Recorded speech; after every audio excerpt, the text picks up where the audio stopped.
ये बाबा हैं, इन्होंने बातों ही बातों में कभी किसी की अवहेलना नहीं करनी चाहिए, उस पर आप बीती सत्य घटना सुनाई। इन्होंने कहा, बंगाल में जिस प्रकार काली पूजा और दुर्गा पूजा बड़े धूमधाम से होती है, उसी प्रकार लक्ष्मी पूजा भी हर घर में मनाई जाती है। हर घर की बहुएं बेटियां व्रत करती हैं और माँ के लिए 56 भोग पूरा साज श्रृंगार करती हैं और पंडित जी के द्वारा ही पूजन पूर्ण करवाती हैं, पुष्पांजलि देती हैं, तभी उनकी पूजा पूर्ण होती है और अपने अगल बगल सबको पूजा में शामिल करती हैं। तब मैं भी उस समय सब जगह पुष्पांजलि देने जाता था। तो मैं जब एक घर से निकला तो मैं सुनसान रोड पर देखा, एक वृद्ध व्यक्ति खड़े हैं। उन्होंने कहा, आप मेरे घर पुष्पांजलि दिलवा देंगे क्या? मेरी पत्नी बीमार है। मैंने बहू से कहा व्रत मत करो, किंतु वो नहीं मानी, उसने पूजा की है।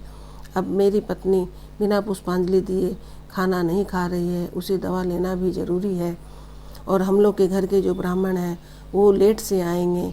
तब मेरे मन में आया नहीं जाना चाहिए। मैं उनके पीछे हो लिया, उनके घर गया तो मुझे बहुत खुशी हुई।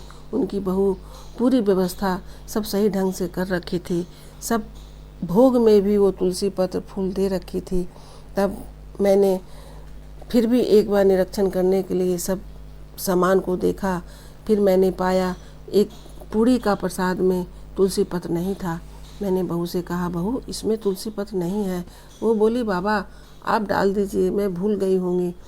जैसे ही मैंने तुलसी पत्र पूड़ी में डालने के लिए देखा तो उसमें बहुत बड़ा सा बाल पड़ा था। मैंने वो पूड़ी निकाल दी और कहा, बेटा अब इसका भोग नहीं लगेगा, हाँ ये तुम भोग के साथ किसी को दे सकती हो। बोलकर मैंने पूजा आरंभ की। पूजा बहुत ही अच्छे ढंग से हुई और घर के सभी लोग बहुत आनंदित हुए। पुष्पांजलि हुई, पूजा आरती सब होने के बाद बहू ने मुझे प्रणाम किया और वो बोली, बाबा आपके लिए शरबत बना दूं? मैंने कहा नहीं, चाय बना दोगी तो अच्छा रहेगा। जब बहू चाय बनाने लगी तो बातों ही बातों में मैंने पूछा, बेटा जब तुम माँ का भोग बना रही थी तुम्हें कुछ परेशानी हुई क्या? वो बोली, नहीं बाबा वैसी कोई बात नहीं है, लेकिन पूड़ी बनाते समय मेरे बच्चे और पड़ोस के बच्चे मुझे बहुत तंग कर रहे थे। उन लोगों का पूड़ी खाने का बहुत मन था, किंतु मैंने उन लोगों को बहुत समझा बुझा के चुप कराया। अब सब भोग उन लोगों को खिलाऊंगी।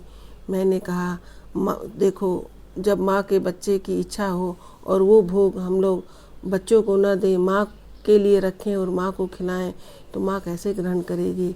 इसी कारण तुम्हारी पूड़ी का भोग माँ स्वीकार नहीं की और तुम उसमें तुलसी पत्र रखना भूल गई और मैं जैसे ही तुलसी पत्र रखने लगा माँ ने मुझे बाल दिखा दिया।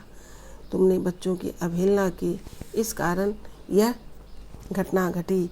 आगे से ध्यान रखना। और मुझे भी रामकृष्ण परमहंस जी की कही बात याद आने लगी कि माँ सब जगह है, माँ जीवंत है, माँ हम सबके साथ है, माँ सब कुछ देखती है, माँ हम लोग के जैसे खाना खाती है, माँ अपने बच्चों का ध्यान सब समय रखती है।